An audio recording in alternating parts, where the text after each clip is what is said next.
Okay, in just few seconds, we will be on YouTube live. And I mean, Dheeraj, you introduced me to everyone. Yes, It was hard for me to remember, but I just want to say that thanks for giving this opportunity and hello to everyone.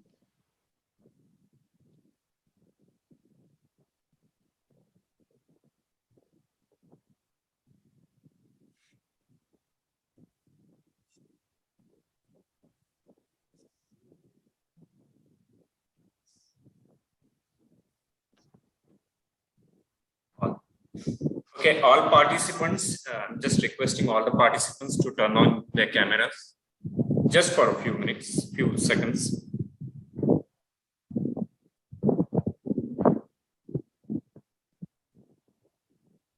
Shalaka, there will be plenty of students who are basically doing their graduation, and some of them doing their postgraduates in botany, chemistry, zoology, microbiology, mathematics. Few of them are from computer science background. Right. There could be few parents from Wardha where they just want to know how things are. Sure. So yeah. That's good. So yeah, let me know when do you want me to start, and I'll share the slide. So good evening to all participants, students and faculty. On behalf of Shiksha Mandal's Bajaj College of Science, Wardha, I welcome you all in this webinar event. The topic of today's webinar is Road to MS and PhD program in USA, comprehensive steps. This webinar is organized by Training and Placement Team of Bajaj College of Science. I am thankful to our Honorable Principal, Dr. Om Mahoday and Dr. Chandaka ma'am for their guidance and support to organize such event. I am also grateful to our today's resource person, Dr. Shalaka Shinde, who is a senior scientist at Oil Rig Corporation of USA, for accepting our invitation to present her thoughts and sharing her experience with application process of MS and PhD program in United States. To know the application process of postgraduate and PhD program of different universities of United States, applicants must have a good knowledge of how to approach different departments and faculty of their interest, and again, do's and don'ts of application process and the interactive approach to get admission in US universities. I therefore think Dr. Shalaka Shinde would be the most appropriate resource person to discuss this topic, as she has completed her bachelor's and master's from India and then moved to United States. Now, let me introduce all of you Dr. Shalaka Shinde. Dr. Shalaka Shinde had completed bachelor's and master's in botany from Savitribai Phule Pune University, Pune before 2002. Later, she had joined CSR Institute National Chemical Laboratory as an associate to study molecular markers. After having research experience in plant molecular biology, she moved to USA and completed her PhD in biology department at West Virginia University in year 2012 in an area of forestry mycorrhiza interaction using physiological and molecular tools. Later, Dr. Shalaka has completed her postdoctoral studies in Argonne National Labs from 2012 till 2017 in plant microbe interaction studies using next generation sequencing. At the present, she is a senior scientist leading a new product development lead at Oil Rig Corporation of USA, where she has established a crop biology division lab and working on preparation of biostimulant. She has hired, trained, and supervised many people to lead crop division lab. Today, she is going to interact with us on application process of MS and PhD program in United States. May I now request Dr. Shalaka to present her talk. Over to you. Hello, everyone. Yeah, and thanks Dheeraj for giving this opportunity. And I'm not used to listening to doctors, so this is like something completely new to me, and I just feels different. But thanks everyone, and I'm just going to share my screen. Just let me know if everyone is able to see this. Am I good? Yes. Yes. Okay, cool. So just to start, I mean, higher education in US. So I definitely would like to know more like questions. So what I have prepared is a very general presentation. I'll touch all the topics. And I would like rely more on the questions because things change a lot and everyone, have different types of questions to ask. So just feel free to ask and come up with more questions. I think more answers come through discussion than just like one side, right? So I know Dheeraj just mentioned I mean, where I did my education. I just want to give more still about myself. So yes, I did botany, MSc in botany from Pune University, Savitri Bai Phule. But one thing I wanted to emphasize is that during this time, I was doing intern in BRC, and that was where I got a glimpse of research and molecular, and that just made me so fascinated with molecular biology that I was so much driven to it. And I knew after my master's, I'm going to do something in research. That's what I wanted to continue.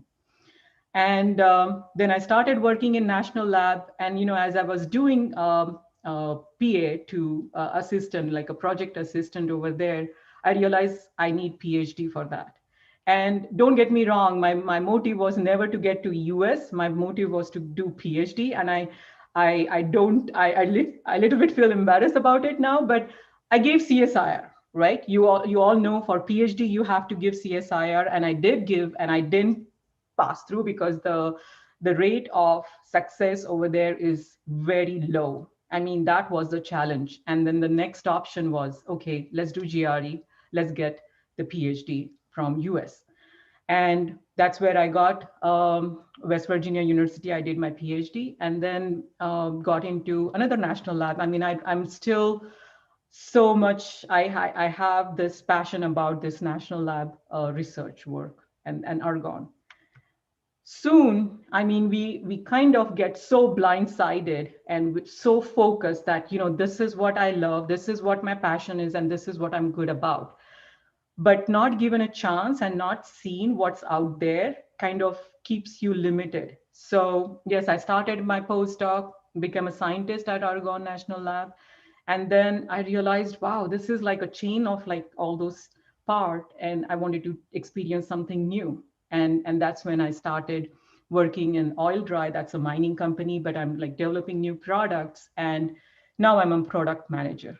And so the picture over here, you start from the research, you start from the lab, and then you get into this. And don't mind, I'm not a maintenance person over here. This is something I have, the picture of like my first product we manufactured, and I'm not supposed to take all the picture. And this is a mining industry. So, that's the all gear in, and that's where I am at this point. So what I want to focus now is, why do you need to do PhD? What's there for you, benefits. Okay. I mean, no matter what, it doesn't matter where you're doing PhD, but it is a something valuable thing. And you have to really think about, because it's an investment. Then the benefits of it, and then why in US. I just want to emphasize that, why would you do that? Then once you decide that you want to do PhD, then what are the preparation? That's a lot of investment and lot of preparation before you get or dive into it. And after you've done that, then there is like this like, the existence and like the procedure and the time of the PhD. And then after PhD, I'm not going to go too much on the after PhD part, because by the time you're going to do PhD, you're going to know more about it. So I'm not going to go in that part. So first of all, why PhD, right? And everyone needs to think, yes, I mean, people can say that, that's the thing which you should be doing, and it's great. But overall, you first need to understand that, are you uh, like, are you the one ready for it? Are you the one who wants to get in? So it's something you have to think, and not someone has to tell you to do it. So pretty much it's a very tough journey. Not everyone completes. I know many people who left in between, and there are a lot of struggle, and it's not a smooth path. I mean, I neither I had a smooth path. So it's a rough. But that doesn't mean that you have to be scared. It's a really good opportunity, and it's a really good what do you say, a skill. Coming to finance, if you look at this, I know that we rely so much on passion and we rely so much on, but the fact is also most of the people who are having PhD, if you look at this graph, they are employed. The unemployment is pretty low. And then also your, salary amount, like this is weekly, which is pretty good, which is pretty good. So, you know, um, overall, if you think about what we want is like we want success, and how is success measured in some way is, are you employed? Are you having a steady job? So this is something which we definitely get from PhD. So now, saying that, why would you think about US? Okay, so one thing is accessibility. So US is the second country after Germany who came up with this program, which is very structured, very organized, and very well thought of. So you have that structure over here, which is, I mean, it's amazing to think like how it is designed. Like, you have the coursework, you get the exposure, and so on. And I'll go in detail in the next slides, but this is a great opportunity, and that's why doing PhD in US is really good. Okay. Second thing is it's an international community. So it depends. It just opens up the door. So having done degree over here, it doesn't matter. You just can do your next career path any place. Like it can be Europe, it can be back in India, or it can be in US. So it just opens up that international community door. The innovations, if you look at all the journals, all the research articles, it's like top rated. So US has lots of national labs or research labs, and this innovation work. And I know that in the audience there are people from different disciplines, so it's a great opportunity for that. Then the world leading universities, most of them are over here, top of them. So it's really, and like if you think about it, it's a 50 states, thousands of university. So it's really you increase your options of getting placement for grad student as a grad student. So as I said, it's a multiple opportunity because you get exposure, you learn different, you built up a network, and it definitely opens up multiple opportunities. So, okay, now consider that you decided that you are going to get into PhD. Now, what do we need to do? So before, we need to understand that if you are thinking about GRE, um, the score has to be between 260 and 340. So, these are the three steps which you have, like, verbal reasoning, quantitative reasoning, analytical. And the scores, I mean, the good scores is anything in between 130 to 170. Same for quantitative, 130 to 170. If it is mostly, I know the majority of the people over here audience are biologists. So for us, it's like in between 150, I would say, is like a good score. But again, this whole thing is a package. So it's not just one. And if you look at the graph, these are the top universities like Columbia, Cornell, UCLA, and you can see what are the scores for average, like quantitative and verbal. So you have to think about where you lie. So if you are preparing for GRE, you really have to, and it doesn't matter because we always, like this biologist, we always tend to say that, oh, you know what, we are biology, so it's maths kind of. No, this math is like a 12th grade maths. It's calculus and all those parts which you have been through, and you really have to be good. It is also time sensitive. So make sure that you practice. For me, my verbal was not, I mean, it's still not, I mean, I'm not, that's not my strength, but because of the quantitative reasoning, I could, like with the maths, that made me survive. So have this thought process that if you have to crack this, you have to get those scores. So really focus and work hard for this. And I know in many places there are different coaching classes. It's up to you if you want to join or if you don't. I mean, one thing I've realized that yes, I did join, but it's mostly practice. So this other thing which I found on internet, and believe me, I mean, I did my GRE 17 years ago. So a lot have been changed since then, and in a good way, because with this internet and everything, the smartphone, every information is at tip of your finger. So there's not much information that you could get from me, but it's more of like experience I could give, which you might not find. Okay, so what I found was there are these websites like, for example, this one, the grad school math what it does is like it puts your interest, your all the what do you say, the financial and all those points in this model, and tells you what's the best for you. Are you able to do it? Are you able to qualify? And all those. But this is after you're done with your GRE. That's the first step. So once you clear, you have to start looking into this perspective. Okay. So program selection, like, once you have your GRE score, you decided, you made all those arrangement. Now, when you're selecting your program or your graduate school, what are the factors you need to think of?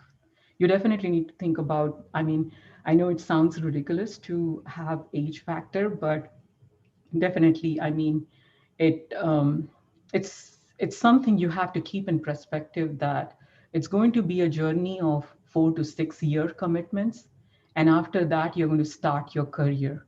So at what point of time you decide that you have to start your PhD? I mean, I always retrograde and I mean feel in the retrospect that I wish I would have started GRE and PhD right after my master's.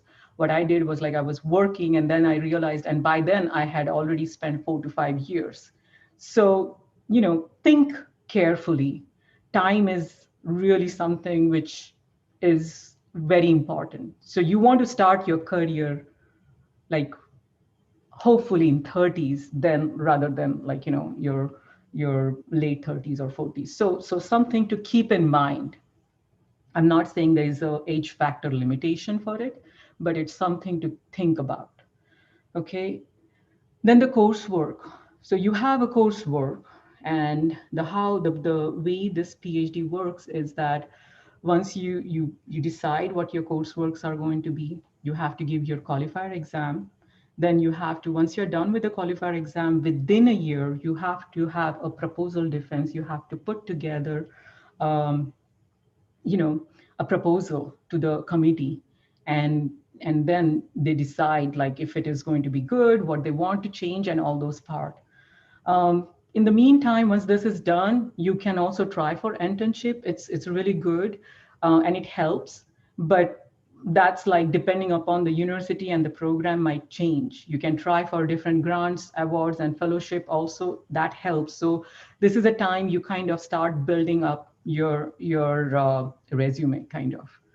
So, and then definitely, what is the research area? Are you interested? You list down all the university, make a nice short list of it, build your resume, and believe it or not, it's not just about your scores, your GRE scores, but it's also extracurricular activities what you have done, and build a network. I mean, the social platform nowadays, I mean, I'm not on Instagram and Twitter and other stuff, but I know people are, and use LinkedIn. Like you just look at the professor who you want to like are interested, or the university, and start connecting with those research students over there.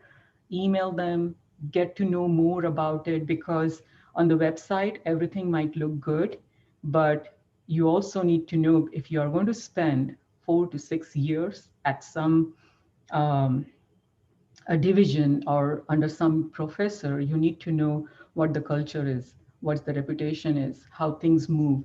So try to connect. I mean, nowadays make use of it, and people usually are pretty open and pretty honest and transparent.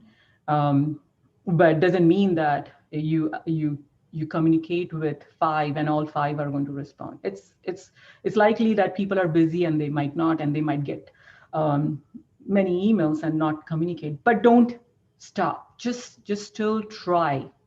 Just try. It helps. So the whole package, if you think about, it's your academic transcript. So definitely how you have done your master's, your uh, grad school, even your 10th. I mean, it goes from 12th grade, all those transcript, right? Then you have to write down SOP, statement of purpose.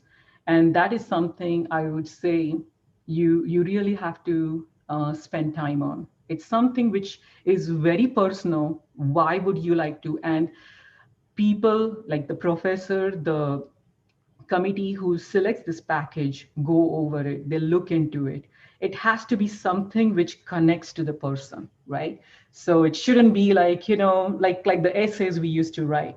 It's something which is very personal and which should tell you, like, tell the person in front that this person is really passionate and he really is a right candidate for the work.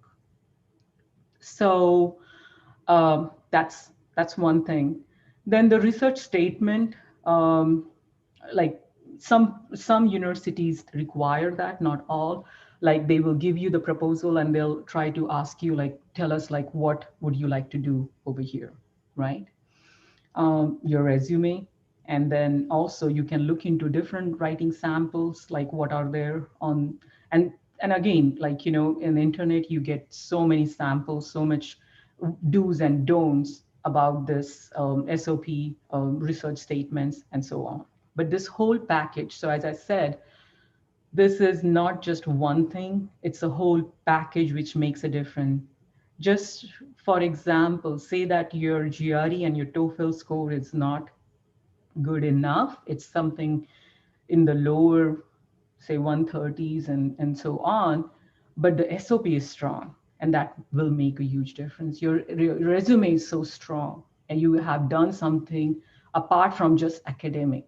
It will stand out. It's there is a score list how they are selected, and even in, like, tons of application, you want to make sure your application stands out. So now, just a little bit about during the period of the PhD, okay? So this is like, the PhD comics, it's something I loved during my grad school, and I still sometimes follow, and it's so much true. So, you can see there is a map of the whole campus, and it's so true. Even like, I don't know every department of my West Virginia University, even in spite it was like such a beautiful campus. So a guy asked, other guy, like, where's this physics building? And this person says, oh, I'm sorry, I have been here only for 5 years. So, all he knows is his dorm and his lab, and that becomes your life. It's really busy because you have your uh, coursework, you have your, sometimes you will have your teaching assistantship, research assistantship, or administrative assistantship, or some kind of fellowship, which is apart from what you're doing, right? From apart from your research. So if you think about, you have to teach sometimes like 20 to 25, 30, and like based on all the other administrative work which comes along with it, those many hours for a week. Then you have your coursework, and then you I mean, apart from that, also you have your lab work and your research and your like qualifier and other stuff you have to think about. So all this, definitely, it's quite, and we are not so much used to, I don't know, I mean, things might have changed, but we are not used to being on ourselves. So you're not going to come back home and where your food is cooked and things are taken care of. It's something you have to take care of. So it's a lot of change. And sometimes it's not easy to think about it, and that's why I wanted to say that it comes with a caveat, and it's not something we can plan, but something you have to keep in mind about that. This is what PhD means in US. It's not all so stressful, but at the same time, it's a lot of work. It's a lot of hard work, and it comes with all this. And if you are ready to take that challenge, um, it's fun. It's really fun. So after PhD, I just want to say that we kind of go into this traditional path and we think that, I have done it in botany, I have done it in this, and that's where I can go. And it's not true. There are many transferable skills. So if you think PhD is not about that molecule or that pathway you were working on, it's more about it gives you a skill to solve problem. It gives you a skill to organize your thoughts and approach that problem. And that's what you gain from this PhD degree. It means a lot, right? So don't underestimate by just saying that this is what it is and just focusing on that. It's not true. It's something you just have to, you've got all the skills and you have all these transferable skills, and now you have to get out and think about how to use it. So as I said, and I kept harping on the same thing, is hard work. You definitely, there is no alternative, there is no shortcut, there is no protocol for success. It's hard work. Be morally and ethically sound, because in research, I mean, you have seen there is so many things going on, and it's hard to, I mean, don't think that I'm never going to be get caught. You always will be, things will come back. So just be morally, ethically sound. Things might take time, but it will be good. Be nice to people. I mean, Just sorry, I'm really sorry. Just yeah. share the screen and again share the screen. Unshare it and share it again. Oh, did I, like, how much part did you miss? No. We haven't missed anything. There was just some. Everything is fine. Just share it again. Okay. Are you able to see it now? No, yeah. Good. Okay. Thank you. Yeah, go ahead. Yeah. So I mean, I know this sounds like a very simple, what do you say, advice, and like talk about. It sounds very simple, but it's when you are into it, this is something becomes difficult in everyday life. So just try to be a happy. People like happy people, or so overall, if you go back, I mean, say that you have done into PhD in biotechnology or any biological side, you still have other opportunities. Like right now, I'm into corporate, and this is like something completely different than what I have. I don't go in lab much. There are other things like, I have few friends who are into patent kind of. So they have this knowledge of science, but they are applying it some other places. So the one good part which I kind of missed out while talking about the US is that it doesn't matter. The disciplines are pretty, there's no like a set boundary. So if you come from botany, you still can go in neuroscience. You can still go in the other discipline if you have interest. So that's never a limitation, which is amazing. So with that, I'm good to take any questions, and I'll stop sharing my screen. And I think I'm good. Okay.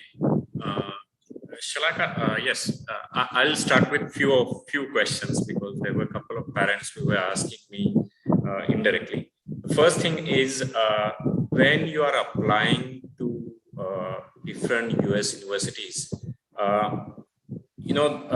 can they do that application to each and every faculty of, let's say, a biological science department or a chemical science department? Do they have to write to each and every faculty in which that particular student is interested in, or they just have to write to international office of that particular university to enroll? Good question.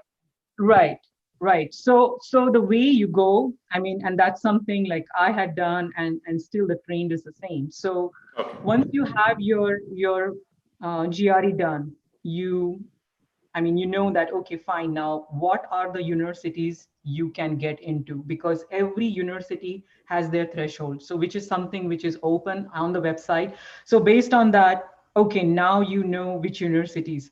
So, then target like what are the research interest or what are the areas you would like to go in, right? And then shortlist the professor, contact those professors, start communicating before even you apply, because applying again is a cost. So I could apply for 5 universities, and I took a risk, and I got admit from 2. So people can do, but everything comes with a cost. So at the most, I think financially possible is 10. But before that, make a communication, because say that you are interested in certain professor and faculty and he doesn't have funding, he will be open to you and say that, this is the thing, so you have to come, but then you might have to the tuition, because tuition is a big thing, right? For every semester, it might have changed, but it's something you have to keep in mind. It's like $7,000 to $8,000 per semester. It's quite a lot. So you have to have assistantship. You have to have that tuition waiver. So to make sure that everything is taken care of, you start communicating before even you put down your application to any college. There was another questions which has been asked by many of BSc students who just completed their BSc, and they wanted to go for MS program in US. Now, when I looked at their CV, the first thing I keep suggesting all this, starting from their first year of BSc, that they should basically very careful and sensitive about their CV, because if they are participating into extracurricular activity, if they are presenting a poster, if they are entering into some kind of a competition, then they should build that CV in such a way that that CV should find it reasonably impressive in front of those faculty. Yes. So, do you recommend students should start from at least from second year or first year of BSc when they are really interested to pursue their career in US for master program?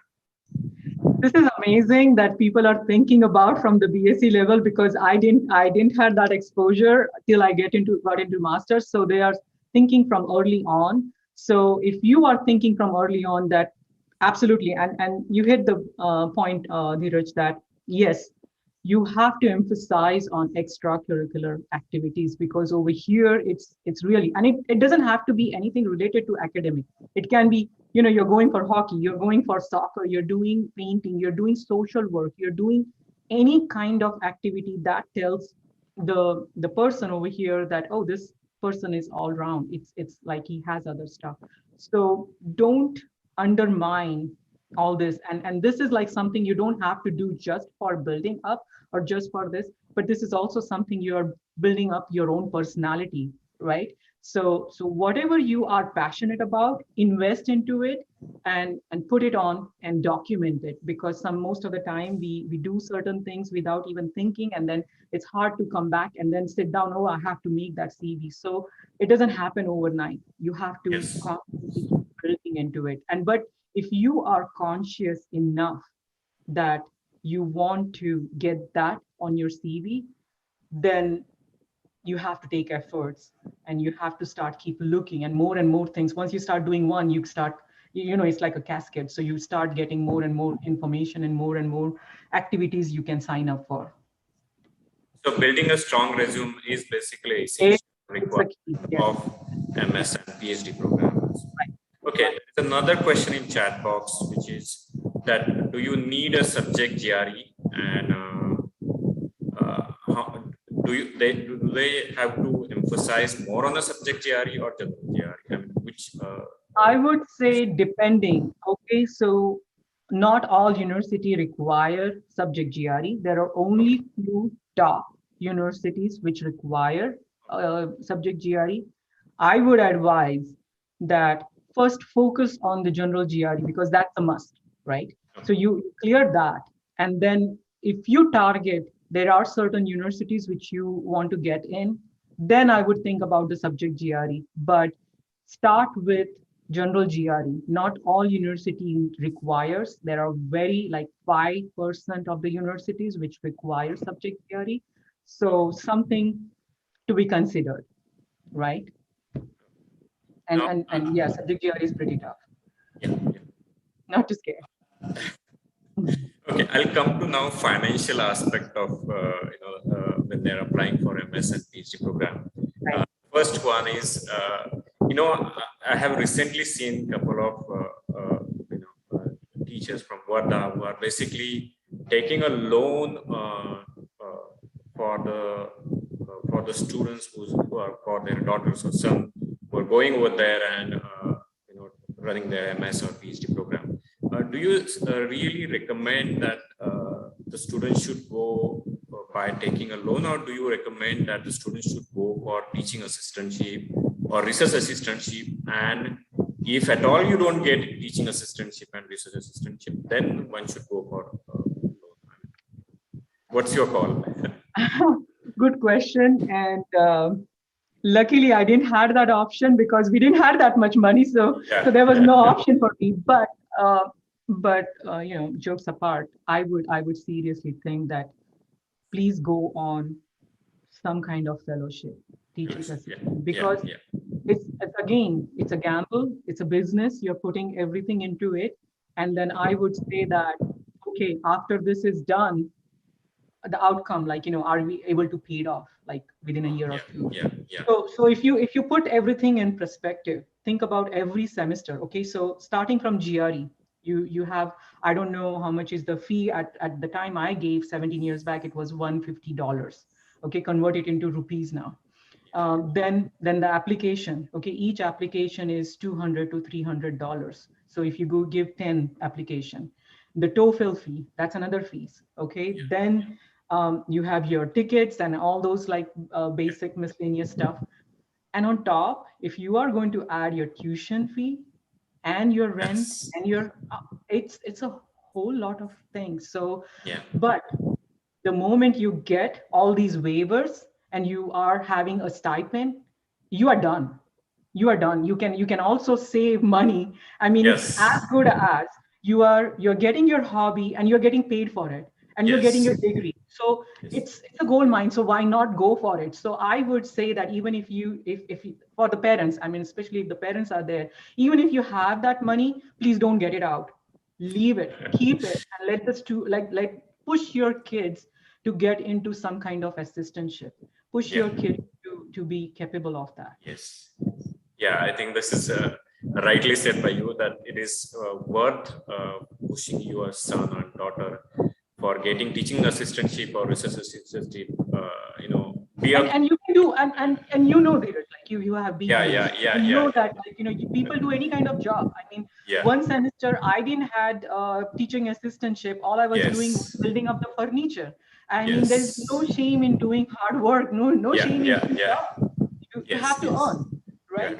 yeah, So get any kind of job. Once you are here, you can do any kind of job, and there's no shame in earning hard money. oh, okay. And during visa stamping, how much of money generally they ask their parents to show in a saving account? Because that is a question which is asked by so many people that I'm Yes. quite confused, or I'm not sure how to answer that question these days. Right. And see, that's like and as I said, like, things have changed, but the way you look Yeah, at it, when they are giving you visa, they want to make sure that you are not going to be burdened on this country and you will be able to take care of it. So you have to do financial. And the trick was when I was coming is like no one has that kind of balance. So yes, it's like, you have, when you are here, you are able to pay your tuition fee for 2 years. You are able to take care of your food and everything, over here. So you should have that. And the way we did, I mean, I Oh, did yeah, was like, yeah, we yeah, take money from everyone, you put it in your bank, you get a bank statement, and then you yeah, show it like, okay, fine, we have. I mean, next day everyone yeah, takes their yeah, money back. yeah, But yeah.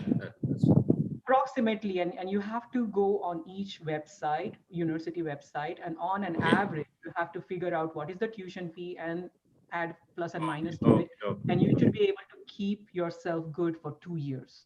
Okay. So there is a That's how you mathematical get that number. calculation one has to do it. Right, Make right, sure that you have that much of money.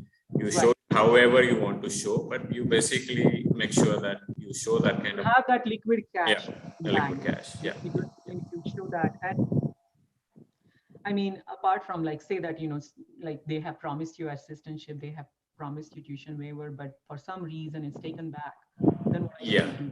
Yeah. You There is a should be able likely to sustain chances. Yeah. yourself, right? Just to Yes. show that you Yes. can sustain yourself, Yeah. um, you have to have that. And it's just during the visa stamping. I mean, after Yeah. that, you're good. Yeah.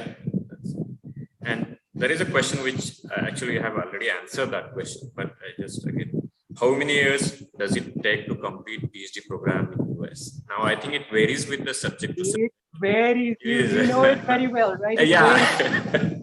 It varies. I mean, when I came, I wanted to do it in 3 years. yeah, I, yeah, I finished my bench work in 4 years, got my PhD in 6 years. So yeah. on an average, I would say 4 to 6 years. Again, the question is like, it depends on what kind of subject, like, chemistry, physics, maths, microbiology, Okay, or like plant. maybe. It will vary based on like Very. the research area, the topic, and how good you are doing, and all those stuff. It varies, but Do on you an think? average, I would say 4 to 6. Yeah.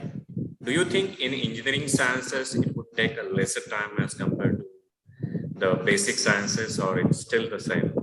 I mean, I have no idea now. Again, right, and see, if you see, when like most of the engineering student you see, they do masters and they get Yeah, into it, and yeah, that's quicker, right? Because it's applied science. yeah. So It's so if applied. you think about, if we are into applied and application based, Yes. things are different. So, so people who are doing microbiology or people who are into biotechnology can come here, do their masters, and get into like a pharmaceutical and so much other area. So it's faster or quicker. But other, what do you say? What's the opposite of applied? It's theoretical, or what's basic science? Sorry, Yeah, right? basic science. Basic science. For basic science, the path might be different, so it might take Yeah, time. But again, it's something you can't predict. I know some yes. engineering people who are doing it for 10 years, but some complete it in 3 or 4 years. But on an average, it all it's a very subjective kind of. Okay. Last question from my side. See, we were in the same, I would say, scientific University. community in Pune, and one of the thing which we always used to talk is we used to be reasonably proactive in deciding what we are going to do next year, or in a coming season.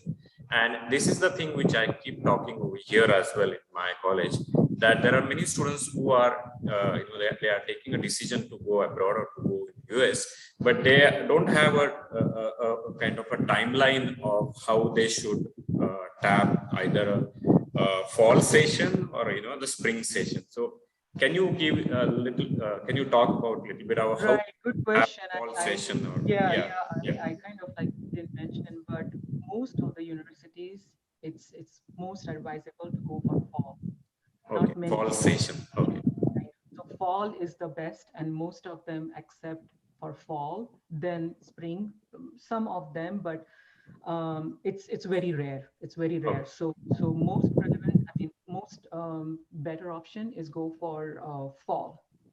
So for fall session, when the student should start working on his Oh, by December. I mean, by December, all the applications so done, yeah. right? Okay. So you have to be okay. If you think, say that you graduated in now, okay? So 2021 you graduated.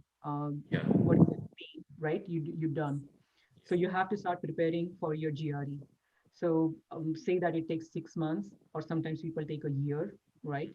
During that time, you have to, like, you give your GRE after that also you again get 6 months before you can start applying, because like if you have to do for fall, by December all the application and everything, the package and everything is done, you start getting admit and everything.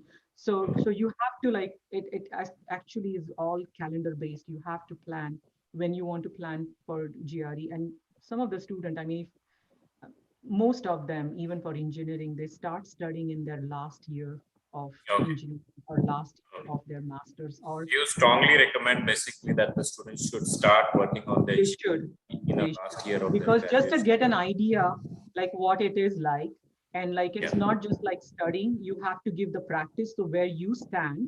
And like, you know, are you going to need coaching, are you, how much time you're going to need, so get dive into it at the last, like your last final year. And that will tell you like how much time you're going to take. Maybe some people might think that, oh, this was 6 months, I can get it done. So quicker you can get started.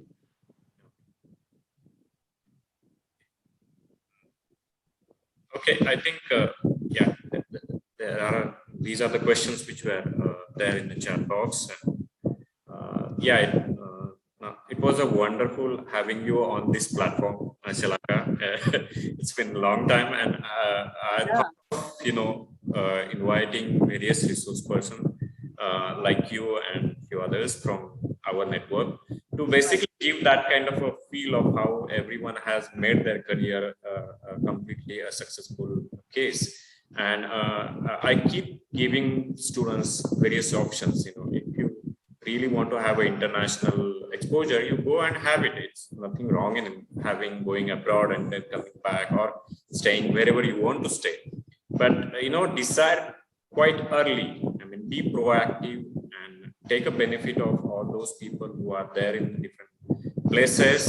Talk to them, share your thoughts, let them talk about their suggestions as well. So it was wonderful having you on this platform. Thank you so much, because this was the topic which was there was so much of discussion, kind of informal discussion from a lot of BSc and MSc students, and they were telling me that okay, there are many these recruitment agencies, but they are not giving them a real crux of how these things work. So thank you so much.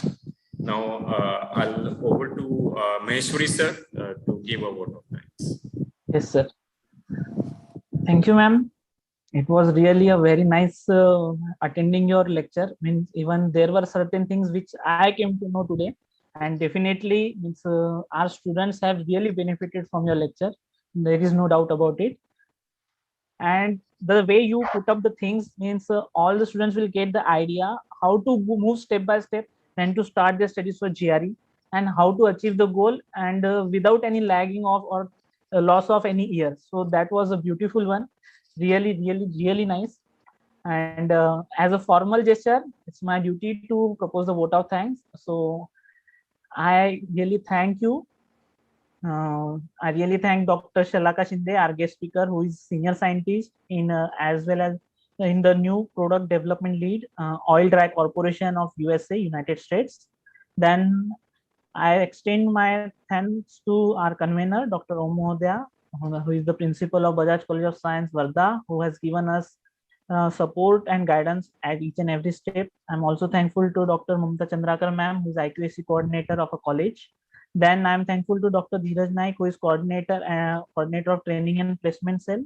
I thank to Dr. Govind Lakhotia sir also, who has given his valuable time. And I thank all the members of training and placement. And last, I thank to all the students who have been present here, that without whom there is no program possible. That audience are must for every program. So I'm extend my thanks to them also. That's thank you, ma'am. Thank you.